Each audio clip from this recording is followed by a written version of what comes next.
आज हम देख रहे हैं कि बौद्ध गया पर कब्जा हो गया है। ऐसे 84,000 स्तूपा है। कहां है बताओ ना मुझे। 84,000 स्तूप कहां चले गए? एक रात में गायब नहीं हुए, वो आज भी यहीं पर है, आज भी यहीं पर है। और इसलिए बाबा साहब का यह कोटेशन था कि history of India is nothing but battle between Buddhism and Brahmanism. Brahmanical system ने इस देश के स्तूपाओं को नष्ट नहीं किया, उसका विद्रूपीकरण कर दिया, उसको विद्रूप बना दिया। हमारे हाथों से हमारे कल्चर को, ये सारी लड़ाई चल रही है कल्चर की, कल्चर को हमारे हाथों से खत्म कर दिया। सम्राट अशोका की जयंती के लिए हमारे मन में कोई कुतूहलता नहीं है, लेकिन गुड़ी पाड़वा मनाने के लिए हम सब लोग तैयार हो गए।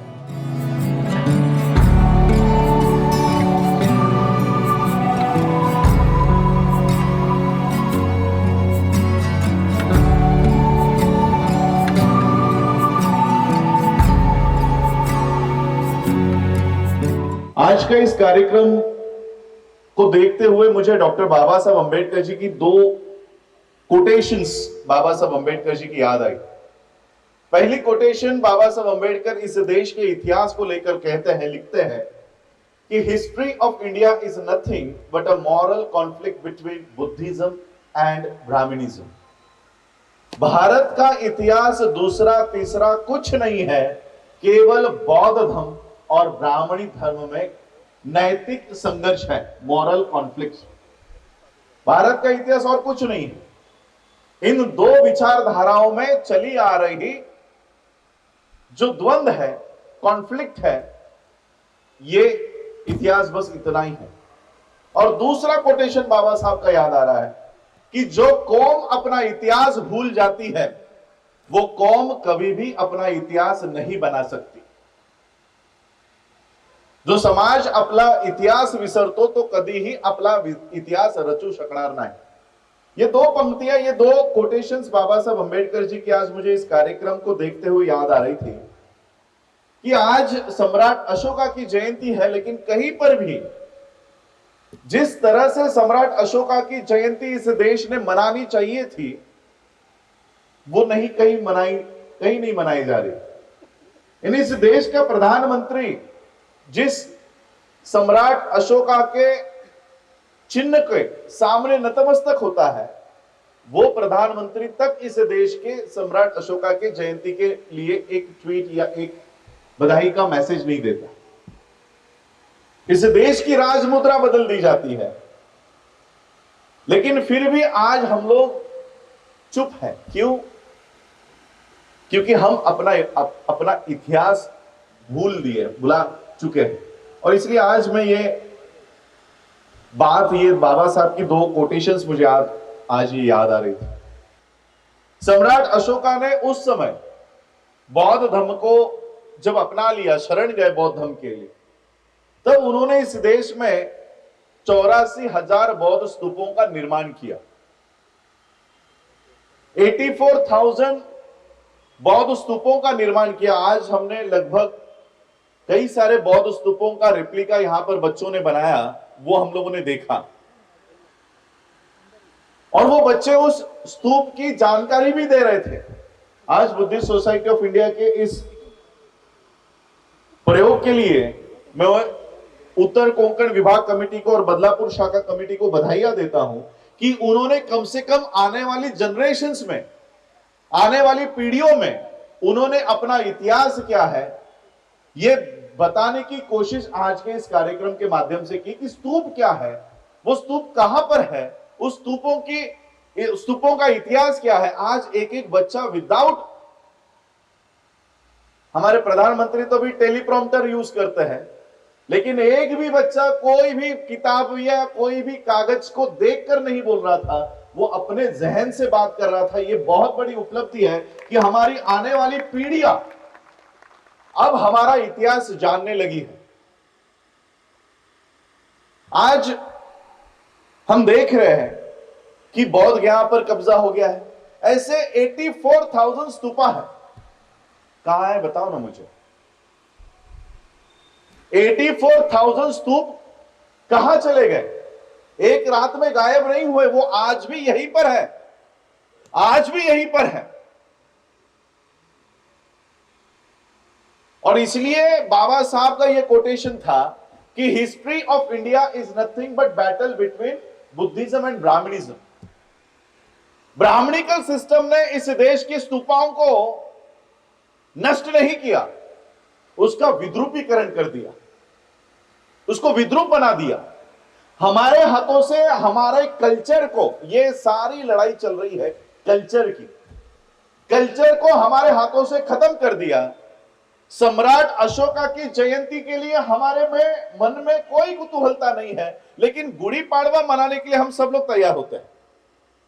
आजकल तो लेडीज बाइक रैलीज भी निकाली जा रही है, फेटे नेसून सकाळपासून रांगोळीपासून सगळं हे ब्राह्मणिकल सिस्टम तुमचा इतिहास तुमच्या हातून नष्ट करून नसलेला इतिहास तुमच्या हातात थोपवायचं काम करता।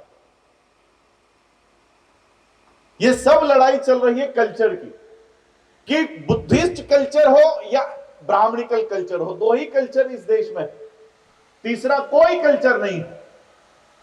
अगर आप ब्राह्मणिकल कल्चर में नहीं हो तो आप बुद्धिस्ट कल्चर में हो, सिर्फ उसके नाम बदल दिए गए। और इसलिए आज हम लोगों को यह जानना जरूरी है कि बाबा साहब अंबेडकर जी ने हम लोगों को बौद्ध ही क्यों बनाया। वो चाहे तो कोई भी धर्म स्वीकार कर सकते थे। जब बाबा साहब ने यह डिक्लेयर किया कि मैं हिंदू के रूप में पैदा तो हुआ हूं, लेकिन मैं हिंदू मरूंगा नहीं, ये जब बाबा साहब ने डिक्लेयर किया तो भारत के सभी एस्टैब्लिश रिलीजन के लोगों ने बाबा साहब को अप्रोच किया, बाबा साहब को मिलने आए और बाबा साहब को उनका धर्म स्वीकारने के लिए बाबा साहब को कई सारी कोशिशें उन्होंने की। सिखों ने की, क्रिश्चियनों ने की, मुसलमानों ने की, और केवल कोशिश नहीं की, बाबा साहब को जमीनें देने की। सोने के रथों से बाबा साहब की रैली निकाली पंजाब में सिखों ने। स्कूल कॉलेज जायदाद देने की बात की। इतना सारा पैसा, इतनी सारी संपत्ति, इतना सारा धन देने के बावजूद भी बाबा साहब ने इन एस्टैब्लिश रिलीजन में से किसी भी रिलीजन को नहीं चुना। एस्टैब्लिश है, फल रहे थे, फूल रहे थे। सिख धर्म फल आज भी भारत में फल फूल रहा है, क्रिश्चियन धर्म फल फूल रहा है, उनके स्कूल है, कॉलेजेस है, अस्पताल है, जमीनें है, जायदाद है, सब है। लेकिन बाबा साहब ने इन एस्टैब्लिश रिलीजन को नहीं चुना।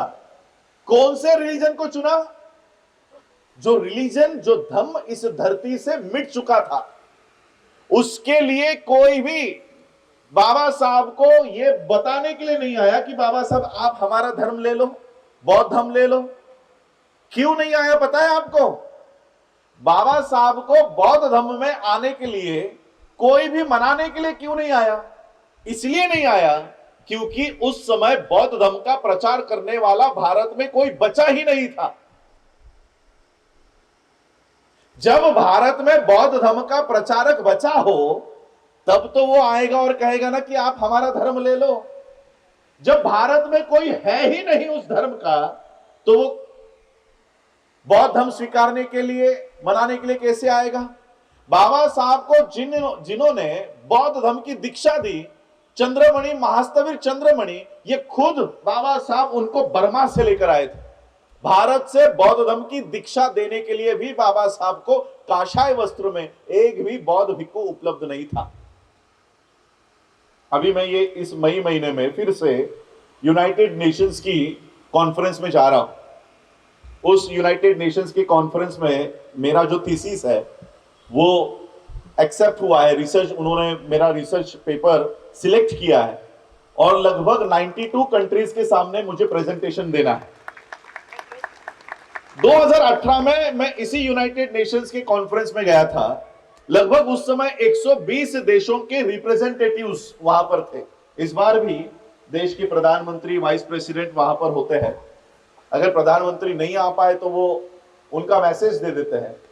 यानी हर कंट्री का वहां पर मिनिस्ट्री लेवल के लोग वहां पर आते हैं।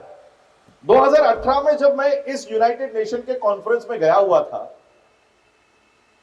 तब हम सभी देश के डेलीगेट से, रिप्रेजेंटेटिव से जान पहचान कर रहे थे कि ये जापान के लोग हैं, ये फ्रांस के लोग हैं, ऑस्ट्रेलिया के लोग हैं, ये कंबोडिया के हैं, सिंगापुर के हैं, मलेशिया के हैं, थाईलैंड के हैं। तो अलग अलग देशों के लोगों से जान पहचान कर रहे थे। और वहीं पर एक चाइना का डेलीगेशन, उस समय चाइना और इंडिया में कोई टेंशन नहीं चल रही थी, चाइना का डेलीगेशन हमारे सामने आया। हमारे गले में वो आई कार्ड्स थे और नीचे बड़े अक्षर में लिखा हुआ था इंडिया। तो उन्होंने रिस्पेक्टफुली हम लोगों को देखकर वो रुके और उन्होंने हमको जान पहचान करने के इरादे से पूछा, विच कंट्री, कौन सा देश? तो हमने कहा इंडिया। तो पता है चाइना के उस मिनिस्टर लेवल के डेलीगेशन ने हमको क्या जवाब दिया? ओह, अंबेडकर इंडिया। आज भी भारत की पहचान भारत के बाहर मोदी का या गांधी का भारत के नाम से नहीं होता, डॉक्टर बाबा साहब अंबेडकर जी के भारत से होता है। क्यों? क्योंकि उन सभी बौद्ध देशों को यह पता है कि सम्राट अशोका के बाद भारत में बौद्ध धर्म को अगर किसी ने पुनर्जीवित किया है तो वो केवल डॉक्टर बाबा साहब अंबेडकर ने किया है। ये सभी बौद्ध देशों को भारत के इतिहास के बारे में मालूम है।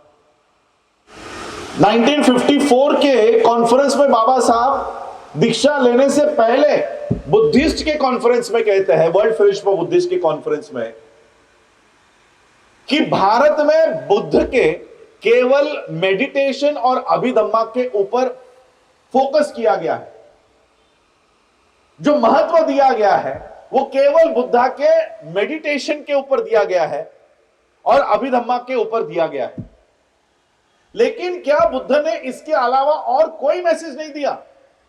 क्या बुद्ध का कोई सामाजिक मैसेज नहीं है? क्या बुद्ध का कोई नैतिक मैसेज नहीं है? क्या बुद्ध का कोई बंधुता के ऊपर मैसेज नहीं है? बाबा साहब उसी भाषण में कहते हैं कि आवर कॉज इज डिफरेंट।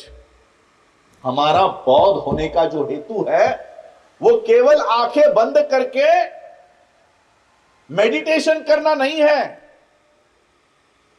हमारा बौद्ध होने के पीछे हेतु केवल अभिधम्मा और त्रिपिटक जानना नहीं है।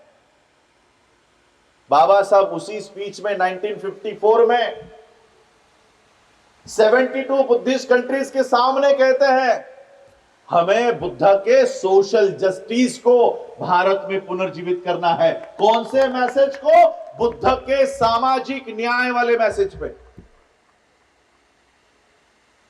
मैं कुछ दिनों पहले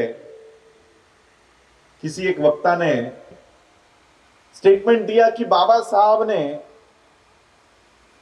जो भारत का प्रियम्बल है, भारत के संविधान का प्रियम्बल, यह फ्रांस से उठाया है, फ्रांस से लिया गया है, कॉपी किया गया है फ्रांस से। यह बात खुद बाबा साहब के सामने उठी थी। मुझे नहीं पता आप लोगों ने कितनी बाबा साहब का 25 नवंबर 1949 का स्पीच पढ़ा है, संविधान सभा का आखिरी स्पीच। संविधान सभा के आखिरी स्पीच में बाबा साहब के ऊपर यह एलिगेशन लगाया गया था कि बाबा साहब ने भारत के संविधान का प्रियम्बल, प्रास्ताविका ज्याला आपण म्हणतो पहिलं पान, यह प्रियम्बल फ्रेंच रिवॉल्यूशन से लिया गया है। उसमें जो 4 बातें लिखी गई है, justice, equality, liberty and fraternity, ये चारों बातें फ्रेंच रिवॉल्यूशन से ली गई है। ऐसा आरोप बाबा साहब पर संविधान सभा में लगाया। बाबा साहब ने इस आरोप का उत्तर उस भाषण में दिया। बाबा साहब कहते हैं कि मूर्ख है वो लोग जो मुझ पर यह आरोप लगा रहे हैं कि मैंने ये चारों तत्व, ये चारों फिलॉसफीज फ्रेंच रिवॉल्यूशन से ली है। मैंने ये फिलॉसफी, ये तत्व ज्ञान किसी फ्रेंच रिवॉल्यूशन से नहीं ली, मैंने यह तत्व ज्ञान बुद्ध के जीवन से ली है। इस बुद्धिज्म को बाबा साहब भारत में एस्टैब्लिश करना चाहते थे। कौन सा बुद्धिज्म? न्याय पर आधारित बुद्धिज्म, जस्टिस। आज ये जो ब्राह्मणिकल सिस्टम है, ये संविधान का इतना द्वेष क्यों कर रही है? उनको उनका इतिहास मालूम है, तुम्हें तुम्हारा इतिहास मालूम नहीं है। इतिहास तुम्हारे हाथों से भुलाया गया है। आज भी हम अगर अपनी पहचान पूछे, कोई आपको पहचान पूछे कौन सी जाति के लोग हो, आम्ही काय म्हणतो? महार। और बाबा साहब क्या कहते हैं पता है? महार नाम की कोई जाति ही नहीं है। और ये मैं नहीं कह रहा हूं, ऑन रिकॉर्ड बाबा साहब अंबेडकर जी की पब्लिकेशंस गवर्नमेंट ने छापी हुई है, मैंने नहीं। बाबा साहब का एक ऐसे ले लो, थीसिस है, हु वेर महार्स, महार पूर्वी कोण होते, हा बाबासाहेबांचा निबंध। बाबासाहेबांनी महार शब्दाचं अस्तित्वच नाकारलेलं आहे। महार नावाची जातच मुळात या देशात नव्हती। आणि आम्ही काय म्हणतो? आम्ही महार आहोत। यहां पर महाराष्ट्र में महार, यूपी में जाता है चमार, आप आंध्रा में चले गए हो माला, मदिगा, अलग अलग नाम से एक ही लोग हैं, लोग एक ही है, लेकिन अलग अलग जाति के नाम से जाने जा रहे हैं। तो ये लोग है कौन? बाबा साहब ने पहले तो आप लोगों को आपकी पहचान करा के दी कि आप हो कौन। हम लोग कौन है पता है? हम सभी लोग अपनी अपनी पहचान खो चुके हुए लोग हैं। सभी लोग, हमारे जो लोग हैं, ये अपनी पहचान भूल चुके हैं कि हम हैं कौन। तो बाबा साहब ने शुरुआत कहां से की? Who were Mahars. अरे तुम लोग हो कौन? पहले ये समझो कि तुम हो कौन। बुद्ध तो बाद में है, बुद्ध समझना बहुत बाद में है, लेकिन तुम लोग कौन हो? इसलिए बाबा साहब ने वो निबंध लिखा। बाबा साहब लिखते हैं कि महार नाम का शब्द कहीं पर भी मनुस्मृति में नहीं है। मनुस्मृति में, कहीं पर भी मनुस्मृति में महार शब्द नहीं है। किसी भी वेद में, किसी भी श्रुति में महार शब्द का उल्लेख नहीं है। इसका मतलब महार शब्द ये अभी अभी इस्तेमाल में लाया गया शब्द है। ये पुराण किसी भी पुराणों में नहीं पाया जाता। इसका मतलब ये अभी का, फिलहाल का इस्तेमाल में लाया गया शब्द है। फिर महार का अर्थ क्या है? जैसे अब पाली के यहां पर अभ्यासक बैठे हुए हैं। महार ये दो शब्दों का मिश्रण किया हुआ शब्द है। महा प्लस आरी, इन दोनों को जोड़ के बनता है महाआरी। यह शब्द हुआ करता था महाआरी। अभी किसी किसी ने, सर, पंडित सर, महार शब्द का अर्थ यह बना दिया था कि जिसका आहार सबसे ज्यादा है वो महार। ये लिटरली है कि जिसका आहार, भोजन, जो एक ही साथ में पूरा का पूरा बकरा खा जाए, बकेट भर दाल पी जाए, जिसका आहार सबसे ज्यादा है, वो होते हैं महार, महा आहार। पहला शब्द तो हमें पता है महा, महा मतलब सबसे बड़ा। दूसरा शब्द है आरी। आरी का मतलब क्या है? मैं तो पाली का अभ्यासक नहीं हूं, आप मुझे बताइए। आरी मतलब, आरी का मतलब होता है शत्रु। तुम लोग कौन हो पता है? सबसे बड़े शत्रु। तो तुम सबसे बड़े शत्रु हो किसके? जब तुम लोगों को यह शब्द दिया गया कि यह सबसे बड़े शत्रु है, तो मैं बोलूंगा ना कि यह मेरे शत्रु है। तो वो जिसने तुमको यह शब्द दिया वो है कौन? पता है तुम लोगों को कि वो कौन है? बाबा साहब लिखता है कि हम कोई महार वहार नहीं है। ये हम लोगों को आइडेंटिफाई कराने के लिए इन्होंने महार किया। हमारी मूल पहचान आज भी भीमा कोरेगांव के उस स्तंभ के ऊपर हमारी मूल पहचान लिखी हुई है। कितने लोगों ने भीमा कोरेगांव का वो पत्थर, वो स्तंभ पढ़ा मुझे मालूम नहीं, लेकिन मेरे दादा परदादा खापर परदादा सबके नाम रामनाग, मालनाग, सिद्धनाग, नाग है। कोई भी महार नहीं है, कोई भी महार नहीं है किसी के नाम के आगे महार। सिद्ध महार, राम महार, माल महार, कभी पढ़े ये नाम? बाबा साहब के पिताजी का नाम क्या है? रामनाग, मालनाग। सारे उस भीमा कोरेगांव के ऊपर स्तंभ के ऊपर जितने भी नाम है इंग्लिश में लिखे हुए हैं NAC,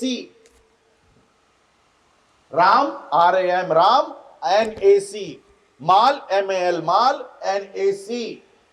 सबके नाम के आगे नाक लिखा हुआ है, नाक। ये नाक नहीं है, नाग है, नाग। और ये वो जो सरपटणारा प्राणी नाग म्हणतो तो नाग नवे, नाग नाम का क्लैन यहां पर रहा करता था। इस देश में नाग नाम के वंश के लोग रहा करते थे। मैंने अनेक बुद्ध की मूर्तियां देखी है, आप लोगों ने भी देखी होंगी। जब बुद्ध ध्यानस्थ बैठा करते थे तब उनके सर के ऊपर एक नाग फनाल निकाल कर बैठा हुआ है, पता है आपको? यह प्रतीक है, किस चीज का प्रतीक है? कि जब बुद्ध ध्यानस्थ बैठा करते थे तब बुद्ध की हत्या करने के लिए इस देश की ब्राह्मणी व्यवस्था उनके हत्या करने की कोशिश में लगी हुई थी। किस बुद्ध की हत्या करो, इसने हमारे वेद बंद करवा दिए, इसने हमारे होम हवन बंद करवा दिए, सारे कर्मकांड बंद करवा दिए, और इसलिए इस बुद्ध की हत्या करनी चाहिए। इसलिए इस देश की ब्राह्मणिकल सिस्टम कार्यरत रहा करती थी। और बुद्ध को उस समय आश्रय देने का काम नाग राजा और नाग रानी किया करते थे, नाग के प्रजा किया करती थी। और जब बुद्ध ध्यानस्थ बैठते थे तो वो नाग उनकी रक्षा किया करते थे। ये उस बात का प्रतीक है जो आज हमारे सामने है कि हम कौन है। हम बौद्ध नहीं है, हम जिसने बुद्ध की रक्षा की वो तुम लोग हो। सिर्फ बुद्धिस्ट नहीं हो, सिर्फ बौद्ध नहीं हो, जो बुद्ध की रक्षा कर रहे थे। तुम लोग सबसे बड़े शत्रु क्यों हो? तुम लोग इस देश के ब्राह्मणी व्यवस्था के सबसे बड़े शत्रु क्यों हो? क्योंकि तुम इस बुद्ध की हत्या नहीं होने देते। आज भी इस देश में इस बुद्ध की हत्या करने के लिए यह ब्राह्मणी व्यवस्था खड़ी है। वो क्या हत्या करती है? इस देश की ब्राह्मणी व्यवस्था जब किसी महापुरुष को खत्म नहीं कर सकती तो वो उसको अपना लेती है। जब ब्राह्मणों को पता चल जाए कि मैं इसको खत्म नहीं कर सकता तो वो उसके गले पे हाथ रख देती है, कंधे पे हाथ रखती है, तो मेरा ही है, मैं तुम्हारा दुश्मन नहीं हूं। और इसलिए बुद्ध की हत्या करने के लिए बुद्ध को विष्णु का अवतार बना दिया, बुद्ध को विष्णु का अवतार बना दिया कि अभी तो बुद्ध खत्म हो जाएगा, अभी तो हमने अपना लिया है, हमने ले लिया है, तुम्हारा बुद्ध भी ले लिया है। लेकिन फिर भी बुद्ध की हत्या इस देश से नहीं हो पा रही, बुद्ध के विचारों की हत्या इस देश से नहीं हो पा रही। क्यों? क्योंकि इस बुद्ध के रक्षा के लिए ये सबसे बड़े शत्रु आज भी जिंदा है, आज भी जिंदा है। और इसलिए बाबा साहब ने 22 प्रतिज्ञा में एक महत्वपूर्ण प्रतिज्ञा दी, क्या? कि बुद्ध हा विष्णूचा अवतार होय, हा खोटा आणि खोडसाळ प्रचार आहे असं मी मानतो। बुद्ध विष्णु का अवतार नहीं है। ये बाबा साहब ने 5 लाख लोगों के सामने खड़े होकर ये शपथ पहले खुद ली और फिर 5 लाख लोगों को दी। और इसलिए बाबा साहब ने हम लोगों को बुद्ध क्यों दिया?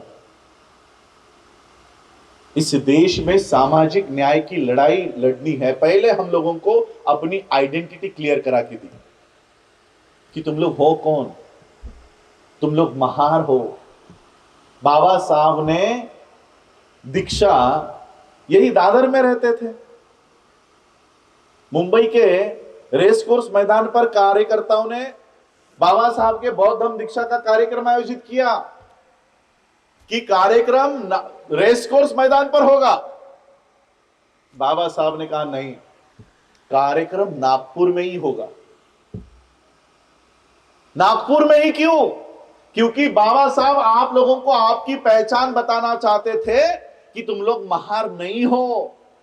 इसी नागपुर को नाग नदी बहा करती थी और इसी नाग नदी के किनारे पर हमारी बस्तियां हुआ करती थी और इसी नाग लोगों ने पूरे अफगानिस्तान तक जाकर बौद्ध धर्म का प्रचार प्रसार किया है। ये बात तुम लोगों को और आने वाली पीढ़ियों को पता रहे कि मैं नागपुर क्यों चुन रहा हूं, क्योंकि नागपुर ये नाग लोगों का ठिकाना है, इसलिए बाबा साहब ने नागपुर को चुना। तुम लोग कोई महार नहीं, तुम लोग नाग हो। कोई इस देश में महार नहीं है, कोई इस देश में चमार नहीं है, कोई इस देश में जाटव नहीं है, कोई इस देश में वाल्मीकि नहीं है, कोई इस देश में माला मदिगा नहीं है। ये जातियां तो हमें ब्राह्मणों दी है ताकि तुम तुम्हारी असली पहचान ना जान सको। तुम तुम्हारी असली पहचान, ये जातियां हमारे में है तो क्या हम लोग फ्रैटर्निटी आपस में आएगी? नहीं आएगी। मैं क्या सोचूंगा, ये तो महारों का कार्यक्रम है, हम क्यों जाएं? चमार क्या सोचेगा, ये महारों का कार्यक्रम, मैं चमार हूं, मैं महारों के कार्यक्रम में क्यों जाऊं? हिंदुओं में अलग अलग जातियां हैं, वो सोचेंगे ये तो महारों का कार्यक्रम चल रहा है, मैं क्यों जाऊं? ये जातियां हमारे बीच इसलिए बनाई गई है ताकि तुम तुम्हारा असली दुश्मन ना समझ सको। अच्छा, संभाजी महाराजांचा अपमान कोण करताय आता? तुम्ही करताय का? कोणता हिंदूतला ओबीसीतला करतोय का? शिवाजी महाराजांचा अपमान कोण करताय? बाबासाहेब आंबेडकरांचा अपमान कोण करताय? बुद्धाचा अपमान कोण करताय? तुम सभी लोगों का दुश्मन एक है, सभी लोगों का दुश्मन एक है, लेकिन सबकी लड़ाई अलग अलग चल रही है। सबकी लड़ाई अलग चल रही है। महार अलग लड़ रहा है, मराठा अलग लड़ रहा है, मुसलमान अलग लड़ रहा है, क्रिश्चियन अलग लड़ रहा है। जब मारने वाले का हाथ एक है तो लड़ने वालों के हाथ अलग अलग क्यों है? जिस दिन तुम इस देश में अपनी असली पहचान प्राप्त कर लोगे तब मारने वाले का हाथ भी एक होगा और लड़ने वाले का हाथ भी एक होगा। उस दिन तुम तुम्हारी लड़ाई जीत जाओगे, उस दिन लड़ाई जीतोगे। बाबा साहब ने हमें बौद्ध इसलिए नहीं बनाया कि केवल एक बुद्ध विहार खड़ा करे, उसमें बुद्ध की अच्छी सी प्रतिमा लाए और केवल आंख बंद करके, मैं केवल शब्द भी यूज कर रहा हूं, केवल आंख बंद करके, क्योंकि मैं सारे बुद्धिस्ट कंट्रीज में जुड़ा हुआ हूं तो मैं मेडिटेशन का विरोध नहीं करता। It is a part of Buddhism, ये बुद्धिज्म का भाग है। लेकिन क्या बुद्ध ने केवल इतना ही बताया है? बुद्ध का कोई सामाजिक मैसेज नहीं है, ये बाबा साहब कह रहे हैं। और बाबा साहब इस देश के प्रियम्बल में जस्टिस पहले क्रमांक पे रखते हैं। अब ये किसने लिखा है पता है? संविधान। जिन्होंने पूरे वर्ल्ड के संविधान का बारकाई से, माइन्यूटली जिन्होंने पढ़ाई की है, उन्होंने देश के संविधान का निर्माण किया है। बाबा साहब के संविधान को रेफर करने के बाद बराक ओबामा ने यह स्टेटमेंट दिया था कि डॉक्टर अंबेडकर अगर हमारे देश में पैदा हुए होते तो हम सूरज का नाम बदलकर उसको अंबेडकर कर देते। यह बराक ओबामा ने स्टेटमेंट दिया हुआ था। जो जिस संविधान का गौरव पूरा वर्ल्ड करता है, उस संविधान को बाबा साहब ने जिस क्रोनोलॉजिकल ऑर्डर में हम लोगों को दिया है, हमने वो ऑर्डर ही तहस महस कर दी। पहले हम लोगों को कहा कि जस्टिस प्राप्त करना है। आप लोग घर पे जाकर या गूगल पर संविधान का प्रियम्बल पढ़ लो कि हम भारत के लोग, we the people of India, हम लोगों को क्या अचीव करना है? जस्टिस, न्याय। और न्याय भी कौन सा? Social, economical and political. ये क्रम दिया है बाबा साहब ने कि हमें पहले सामाजिक न्याय प्राप्त करना है, फिर आर्थिक न्याय की बारी है और फिर राजनीतिक न्याय प्राप्त करना है। लेकिन हमारा सामाजिक न्याय के लिए कोई कार्यक्रम नहीं, आर्थिक न्याय के लिए कोई कार्यक्रम नहीं।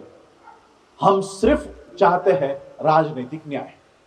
इलेक्शंस आते ही हम लोग एक्टिव हो जाते हैं, इलेक्शंस जाते ही हमारे कोई सामाजिक कार्यक्रम नहीं, हमारे कोई आर्थिक कार्यक्रम नहीं।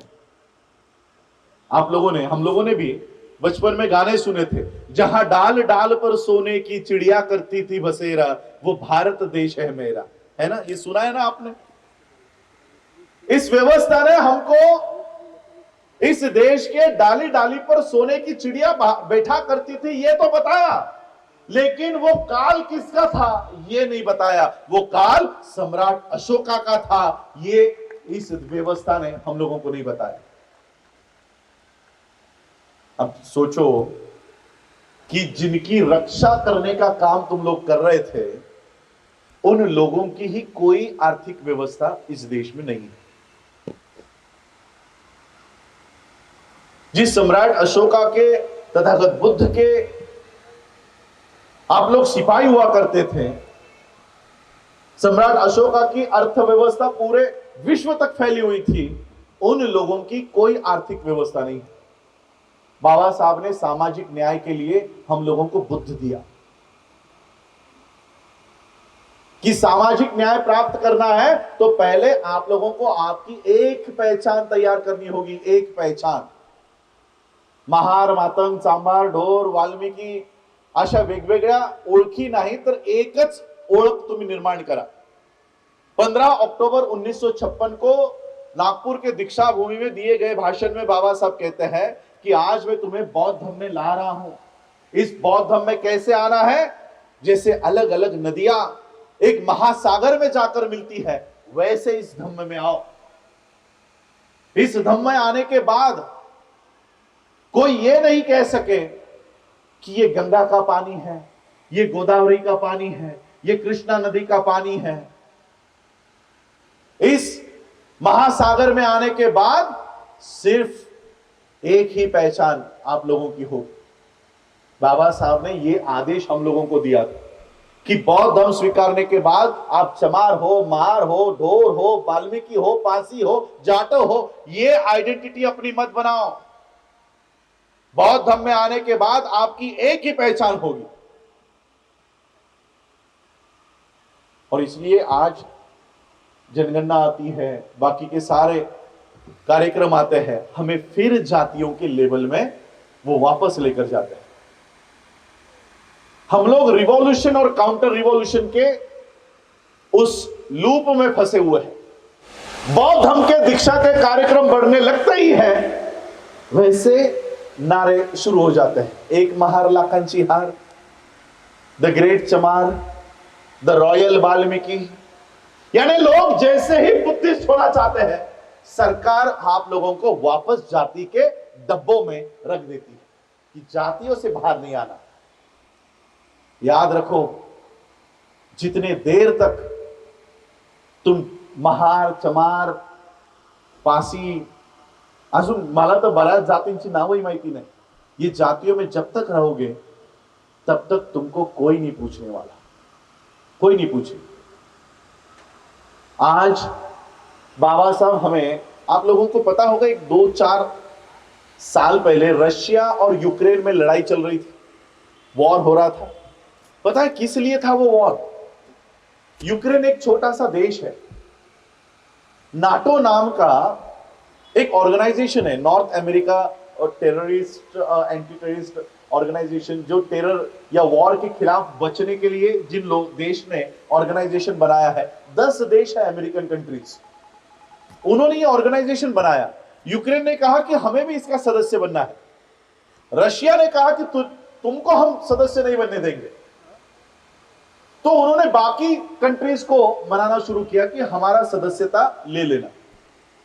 रशिया ने कहा कि अगर तुम इस नाटो के सदस्य बने तो तुम्हारे ऊपर हम वॉर पुकार लेंगे, हम युद्ध करेंगे। और फिर रशिया ने पूरा यूक्रेन तबाह कर दिया। कितने देशों का संगठन है नाटो? 10 अमेरिकन कंट्रीज, 10 देशों के संगठन का सदस्य ना यूक्रेन बने, इसलिए पूरा यूक्रेन तबाह कर दिया। आप लोगों ने कभी ऐसे संगठन का हमें भी सदस्य बनाओ इसलिए कोई आंदोलन किया? किसी ने हथियार उठाया, किसी ने प्रोटेस्ट किया, किसी ने पत्थर मारे, किसी ने रेल रोको किया? हमने एक भी आंदोलन कि किसी देश का हमको सदस्य बनाओ इसलिए नहीं किया। बाबा साहब 14 अक्टूबर 1956 को आपको बौद्ध धर्म की दीक्षा देकर गए। आज इस बौद्ध धर्म को मानने वाले 135 देश पूरे पृथ्वी पर है। 135 देश बिना किसी हथियार उठाए, बिना किसी पत्थर उठाए, बिना कोई रेल रोके, बाबा साहब आपको एक ही रात में 135 देशों के संगठन का सदस्य बना गए कि इस देश में अगर आपके ऊपर कोई भी अन्याय होता है, कोई भी अत्याचार होता है, इस देश का संविधान अगर आपकी रक्षा नहीं कर सका तो इस बुद्ध के पीछे चले जाओ, ये बुद्ध तुम्हारी रक्षा करेगा। लेकिन हम यहां पर नहीं जा रहे। हम कहां जा रहे हैं? आम्ही कुठे जातोय? मर्याईकडं, खंडोबाकडं। आम्ही लाईन लावून लावून चाललोय मरिया आणि खंडोबाकडं। वर्षानुवर्ष पिढ्या गेल्या, आमच्या मदतीला कोणी आलं नाही।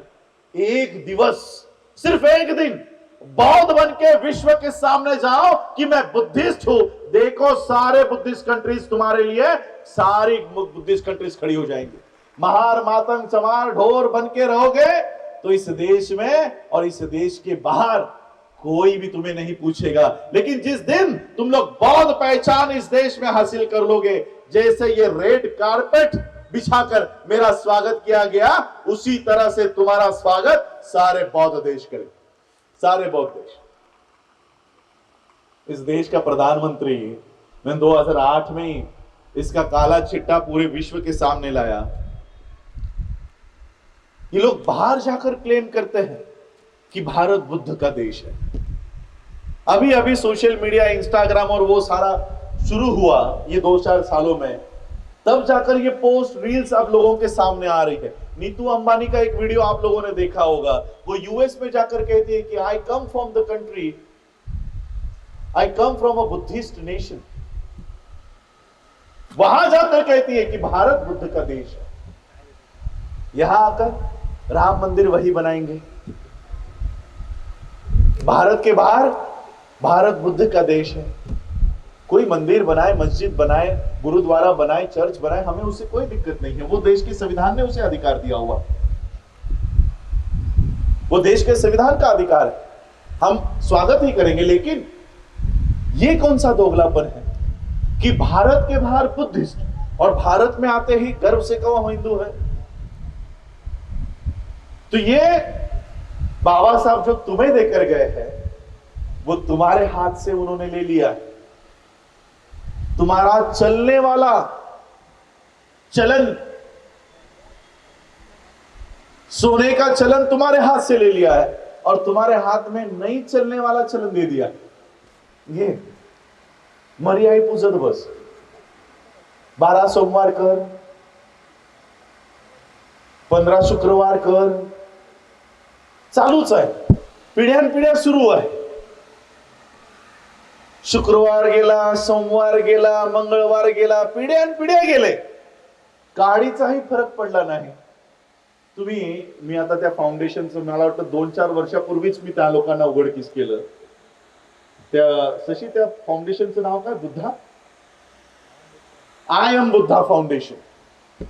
गूगल करा जरा, कभी गूगल करो आई एम बुद्धा। सबसे पहले मैंने इन लोगों को इस देश में एक्सपोज किया कि ये विश्व में जाके कह रहे कि I am Buddha, I am Buddha, I am Buddhist, मुझे मदद करो। इनके कार्यक्रम कहां चल रहे पता है? फ्रांस के पार्लियामेंट में, यूएस के पार्लियामेंट में, ऑस्ट्रेलिया के पार्लियामेंट में, सारे पार्लियामेंट्स में जाके उनके सरकारों को यह बता रहे हैं कि मैं भारत से आया, तो मैं भारत का बौद्ध हूं, हमारे देश को इतना फंड चाहिए, हमारे देश को इतना पैसा चाहिए, वो हमें दो। ये सारे देश के पार्लियामेंट्स में कार्यक्रम हो रहे हैं आई एम बुद्धा नाम के फाउंडेशन से। इसके फाउंडर कौन है पता है? किसी ने किया गूगल? कुछ नाम आए सामने? अगर नाम जानना चाहोगे, इनका नाम है पल्लवी जोशी और विवेक अग्निहोत्री। दोनों पति पत्नी, ब्राह्मण पति पत्नी, दोनों ने फाउंडेशन बनाया कि आई एम बुद्धा। वो विश्व में जाके पैसे मांग रहे हैं कि आई एम बुद्धा, हमें पैसे दो। वो बुद्ध के सामने झोली फैला रहे। हम माता रमाई, माता क्या नाम है उसका, मरियाई के सामने झोली फैला रहे। और इसलिए हम लोगों को अपना कल्चर क्या है, हमारी संस्कृति क्या है, हमारे त्योहार क्या है, ये हम लोगों को जानना होगा। जब तक हम सम्राट अशोका की जयंती, महात्मा फुले की जयंती, माता सावित्री माई की जयंती, छत्रपति शिवाजी महाराज की जयंती, डॉक्टर बाबा साहब अम्बेडकर की जयंती, ये हमारे त्योहार नहीं बनाएंगे, तब तक हमारे कल्चर चेंज नहीं होगा। ये तुम्हारे त्योहार है, उन्होंने तुम्हारे त्योहारों को काउंटर कर दिया। कल है काउंटर कार्यक्रम, और आज जो रिवॉल्यूशन का कार्यक्रम है उसमें हमारे लोग नहीं है, काउंटर रिवॉल्यूशन के कार्यक्रम में दिखेंगे। इस देश के लोगों का माइंड कैप्चर कर लिया, पूरा माइंड कैप्चर कर लिया। और बाबा साहब ने और एक कोटेशन इसीलिए दिया है, liberation of mind is the ultimate aim of human existence. दिमाग की मुक्ति ये मानव अस्तित्व का सबसे बड़ा हेतु होना चाहिए। तुम्हारे जीवन का उद्देश्य क्या होना चाहिए कि मेरा मस्तिष्क किसी का भी गुलाम नहीं है, ये आप लोगों के जीवन का सबसे बड़ा उद्देश्य होना चाहिए। लेकिन यही मस्तिष्क गुलाम पड़ गया है, गुलाम बना दिया है। मैं यहां पर बैठे हुए लोगों को दिल से सैल्यूट करता हूं, क्योंकि इस देश में सम्राट अशोका के विचारों को फैलाने वाला कोई भी चैनल नहीं है, कोई प्रोग्राम नहीं है, कोई न्यूज़पेपर नहीं है, कोई भी कल्चरल एक्टिविटी नहीं है। फिर भी सम्राट अशोका की जयंती है, इसलिए ये सुनकर आप लोग यहां पर बैठे हुए हो, ये सही में लिबरेटेड माइंड वाले लोग यहां पर बैठे हुए हैं, जिन्होंने अपना मस्तिष्क ब्राह्मणिकल काउंटर रिवॉल्यूशन से बाहर निकाला है। और ये खास करके ये बच्चे जिन्होंने ये स्तूपों के ऊपर पढ़ाई करके वो स्तूप बनाने का काम किया। और इसलिए आज मैं आप लोगों को सम्राट अशोक हो, तथागत बुद्ध हो, और या डॉक्टर बाबा साहब अम्बेडकर हो, इन्होंने एक चीज कॉमन रखी और वो है जस्टिस, न्याय, सामाजिक, आर्थिक और राजनीतिक। सामाजिक न्याय के लिए बुद्ध, आर्थिक न्याय के लिए कोई कार्यक्रम हमारा नहीं है, और इसलिए मैं आज उसके ऊपर काम कर रहा हूं। बाबा साहब की वजह से आज हम लोगों को अच्छी पढ़ाई करने का मौका मिला, अच्छी डिग्रीज ली, पीजी बने, पीएचडीज हुए। अब इस पढ़ाई का इस्तेमाल इस व्यवस्था खड़ी करने के लिए करना होगा। इसलिए आज हम बाबा साहब के, तथागत बुद्ध के, सम्राट अशोका के आर्थिक कार्यक्रम को हाथ में लेकर काम कर रहे हैं। इसी ठाणे डिस्ट्रिक्ट में, कल्याण में ही हम लोगों ने doctor B R. Ambedkar multi state cooperative bank का निर्माण करके भारत के बौद्धों की पहली बैंक हम लोगों ने भारत में बनाई है। मैं किसी का उपहास नहीं करना चाह रहा हूं, किसी की निंदा नहीं करना चाह रहा हूं, बल्कि उन्होंने बाबा साहब को अपनाया। सारस्वत बँकेचं नाव तर आपण ऐकलेलं आहे, महाराष्ट्रामध्येच आहे, महाराष्ट्राच्या बाहेरच्या लोकांना माहित नसते। सारस्वत ही ब्राह्मणातली एक उपजात है, ब्राह्मणों में की एक उपजात है सारस्वत। 1% भी नहीं लोग होंगे ये, लेकिन आज उनकी बैंक पूरे देश में, और देश में ही नहीं 58 कंट्रीज में है। बाबा साहब के, बुद्ध के या सम्राट अशोका के आर्थिक कार्यक्रम को उन्होंने चलाया और उन्होंने अपनी अर्थव्यवस्था खड़ी की। लेकिन हमने ऐसा कोई कार्यक्रम नहीं चलाया। और जब मेरा फाइनेंशियल मैनेजमेंट में पीएचडी पूरा हुआ, बाबा साहब के प्रॉब्लम ऑफ रूपी को मैं पढ़ रहा था, तब मैंने ये सोचा कि इस पढ़ाई का इस्तेमाल मेरे समाज के लिए होना चाहिए, वरना ये डिग्रीज लेकर किसी बैंक में मैनेजर बन के बैठे रहूं और सिर्फ उस बैंक को मैनेज करने का काम करूं, तो फिर मेरे पढ़ाई का इस्तेमाल क्या है मेरे समाज के लिए। और इसलिए ये बैंक हम लोगों ने खड़ी की कि मेरे समाज का पैसा मेरे समाज के हित के लिए उसका इस्तेमाल। आज पैसा आपका है, सभी लोग यहां पर जो बैठे हैं सबके बैंक अकाउंट्स है, सभी के हैं। ऑन एन एवरेज 1000 रुपया भी अगर बैंक में है, उससे ज्यादा ही होगा, 10,000 होगा, किसी का 1 लाख होगा। पूरे भारत में 140 करोड़ लोग हैं, 140 करोड़ लोग, इसमें से अगर मैं सिर्फ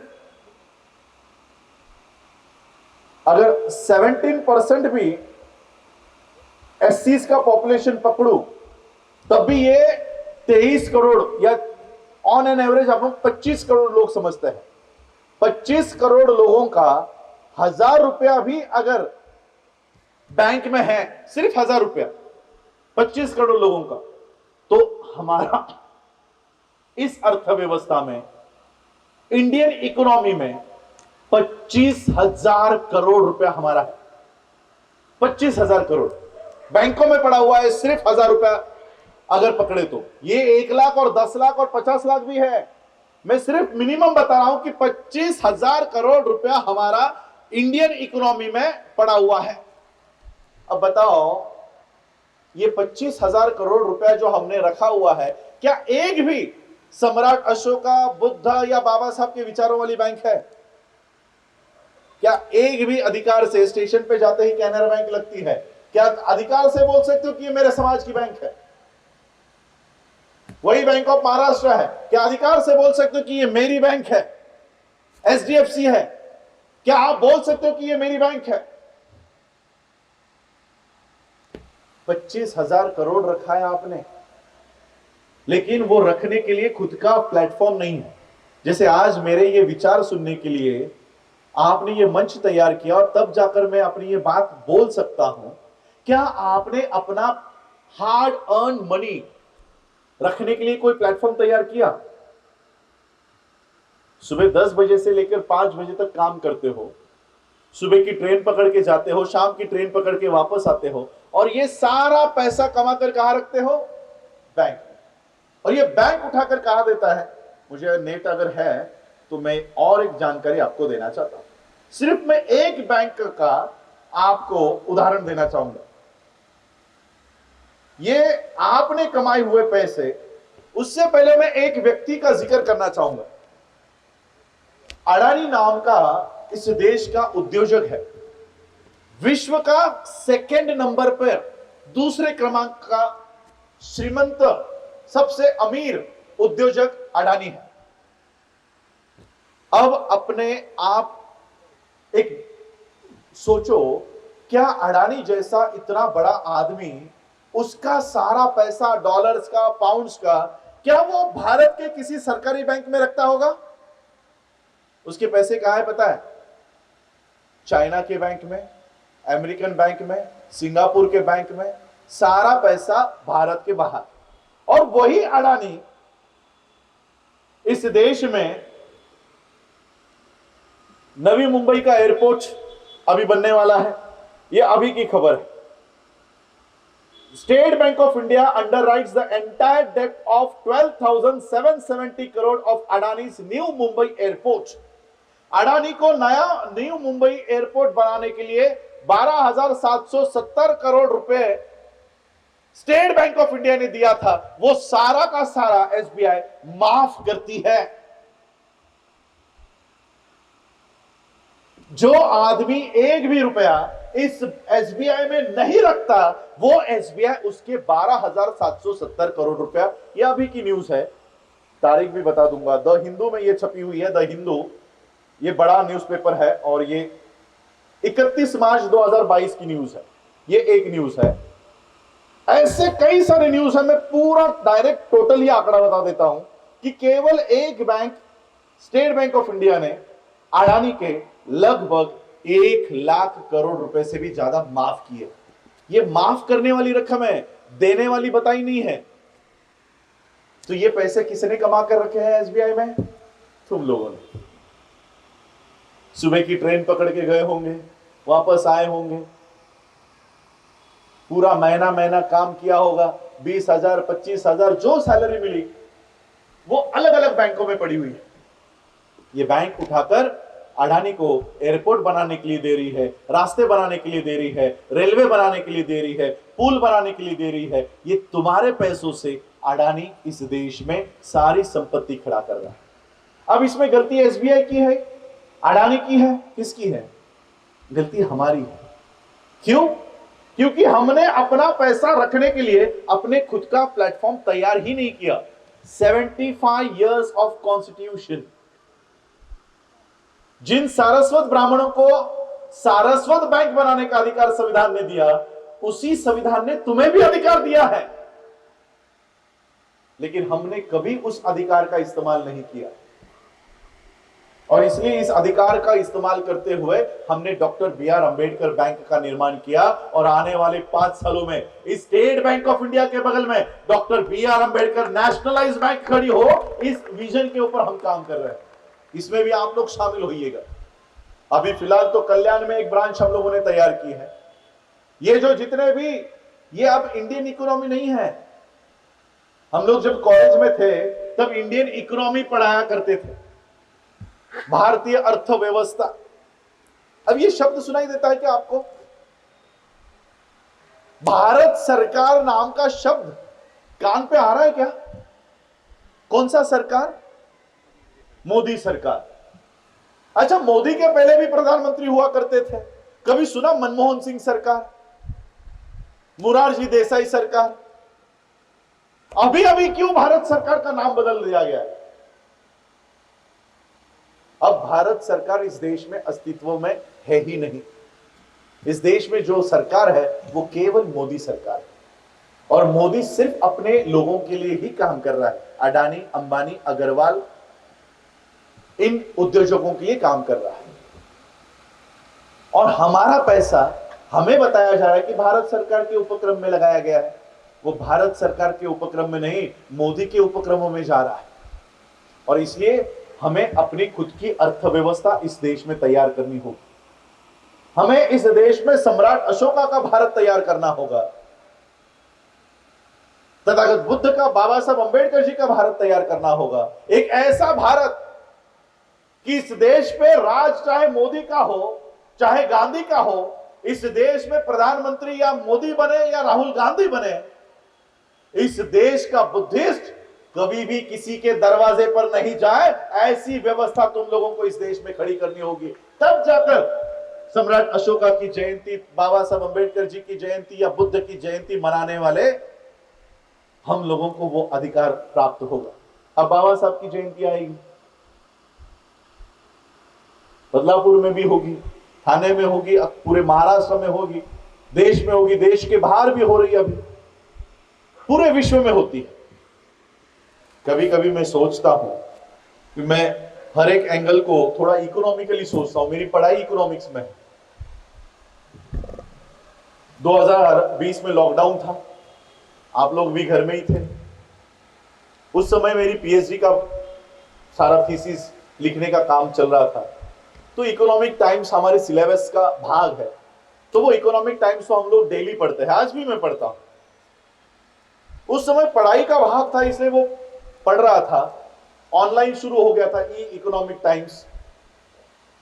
16 अप्रैल का दिन होगा, 14 अप्रैल तो हम लोगों ने घर में मनाई।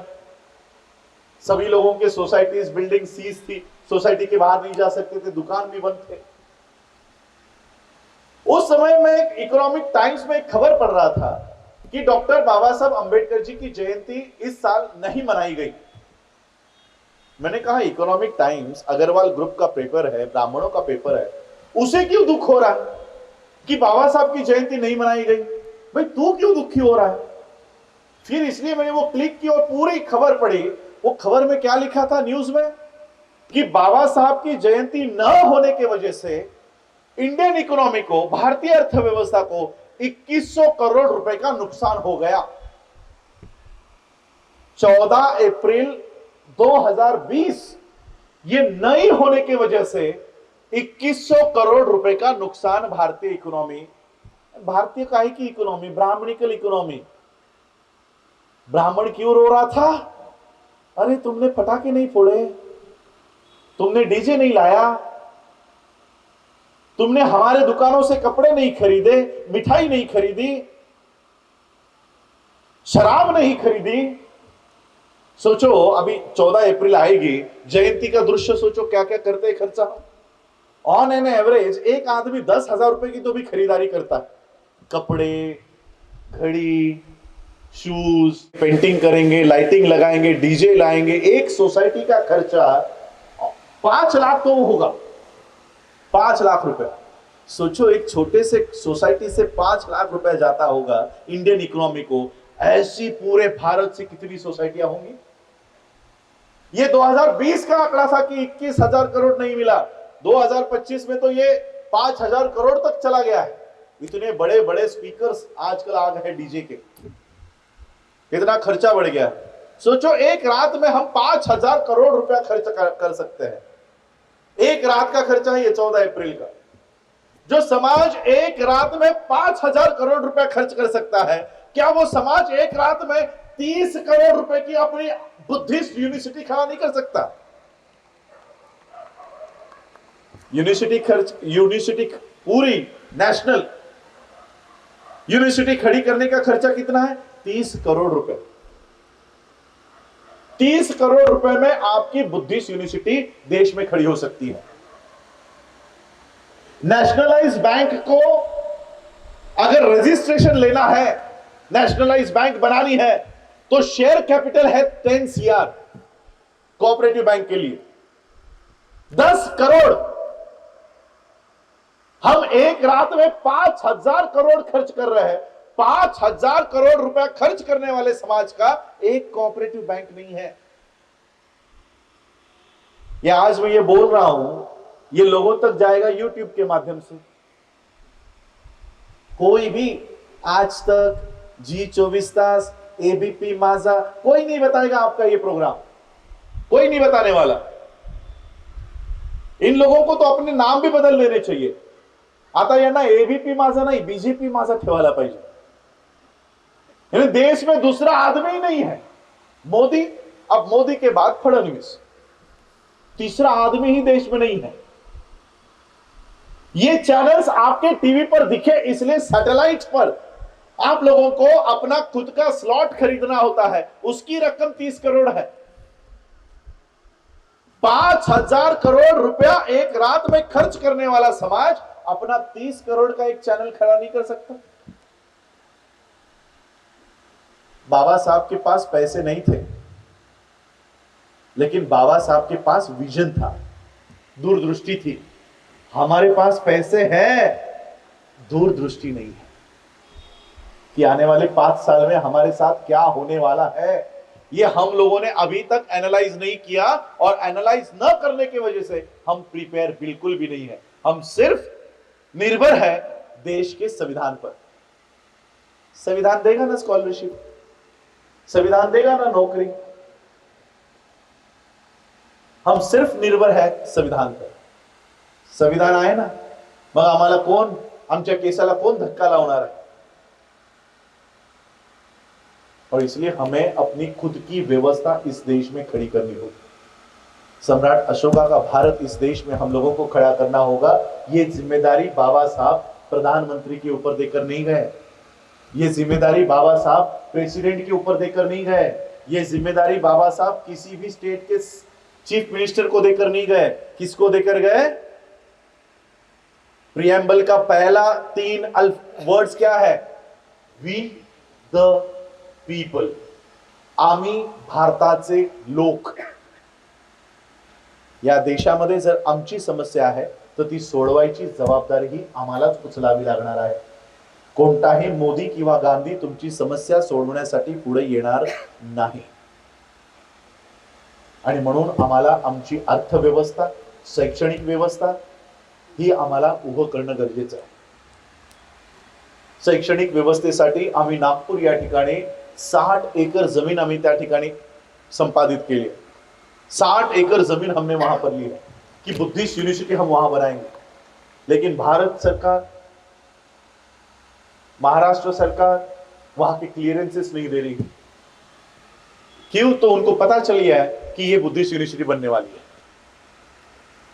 तो ये इस तरह से सारा काम हम लोगों को खड़ा करना होगा, अपनी यूनिवर्सिटीज खड़ी करनी होगी। बच्चे हमारे हैं। अभी इलेक्शंस हुई, इलेक्शंस में हमने नारे सुने हैं। मान्यवर काशीराम जी उस समय नारा उन्होंने दिया था कि वोट हमारा और राज तुम्हारा नहीं चलेगा, है ना। हम यही बात करते रहते कि हमारा वोट है तो प्रतिनिधि भी हमारा जाना चाहिए। तो ये नारा सिर्फ राजनीति तक क्यों लगाते हो? सिर्फ पॉलिटिक्स तक क्यों सीमित रखे हैं इस नारे को? ये नारा हर फील्ड में हम लोगों को लगाना होगा।